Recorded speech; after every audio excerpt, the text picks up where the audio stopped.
Susunod na programa ay rated SPG. Ito ay nangangailangan ng striktong patnubay at gabay ng magulang.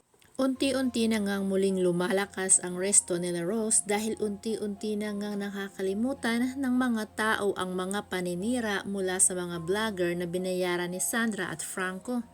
At dahil na rin sa mga bagong recipe na naisip ni Rose na nagustuhan ng mga tao. Samantalang unti-unti na ring lumalambot ang puso ni Sandra para kay Renz at habang kumakain nga sila ni Franco, mukha ni Renz ang kanyang nakikita nito ni Sandra at naaalala nito sa mga sandaling masasaya silang dalawa. Yan. So habang itong si Renz naman ay nakahiga sa kwarto ay muling pinagmamasdan ang mga larawan ni Rose na nasa picture na kanyang phone. Nako. At pinakakatitigan nga ito. Yan. At habang nakatitig nga ito sa mga picture ni Rose, aba ay naisipang tawagan itong si Sandra. Oh my gosh. Para pilitin na magkabalikan sila. So, ibig sabihin talagang kaya, gusto nitong makipagbalikan kay Sandra ay dahil nga dito kay Rose. So, tama talaga itong kanyang ama na si Mario, di ba? Na naiinis nga ito sa anak dahil alam niya na gagamitin lang nito ang pagbubuntis ni Sandra para makabalik kay dito, 'di ba? Kay Sandra at mapalapit muli kay Rose. Yan. So dito hindi nga sumasang-ayon itong si Mario. Habang ito namang si Vanjie ay sinasabi na matututunan din naman daw nito ni Renz na mahalin itong si Sandra. Yan, katulad ng pagmamahal nito kay Rose. Dahil magkakaanak na nga raw sila na ikinataas naman ang kilay nga nito ni Mario dahil hindi nga raw nakakaintindi itong si Vanjie, di ba?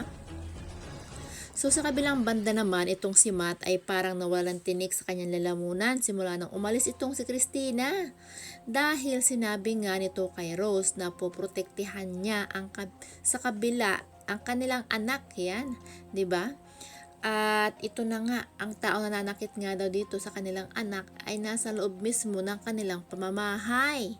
So, ang ibig sabihin, di ba, na yun, kaya pinaalis nitong ni Matt si Christina sa kanilang bahay. Tapos, ito kaya magiging dahilan para, alam mo yun, ibig sabihin ba nito ni Matt, may chance na sila ni Rose? Naku, para namang, ano naman yun, di ba? Hindi naman siya magugustuhan ni Rose kung talagang ganun lang yung kanyang hikain sa paghiwalay nila nito ni Christina. So, yun, syempre, may iba din namang mahal itong si Rose ay itong si Matt ay mukhang hindi pa rin nakaka-move on dito kay Rose.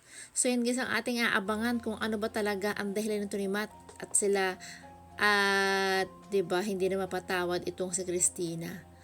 So, yan guys. Aaminin ba nito ni Matt dito kay Rose na siya talaga ang tunay na mahal nito? OMG. Hindi naman yun basta ganon-ganon na lang, 'di ba? So, yun ang ating aabangan dito sa Unbreak My Heart. At see you later.